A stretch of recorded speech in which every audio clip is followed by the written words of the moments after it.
কোথায় যাবেন নেইমার? আল হিলালে 6 মাসের চুক্তি বাকি থাকলেও এই প্রশ্নের উত্তরই খুঁজছেন ফুটবল সমর্থকরা।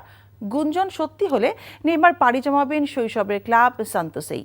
আল হিলাল নেইমারের সঙ্গে চুক্তি নবায়ন করবে না। আল হিলাল কোচ জর্জ জেসুসের এমন বক্তব্য দেওয়ার পর থেকেই শুরু হয় গুঞ্জন। সূত্রের বরাত দিয়ে ইএসপিএন গত সপ্তাহে জানিয়েছিল, যুক্তরাষ্ট্রের ফুটবলে যোগ দিতে মেজর লিগ সকারের দলগুলোর সঙ্গে প্রাথমিক আলাপ শুরু করেছে নেইমার।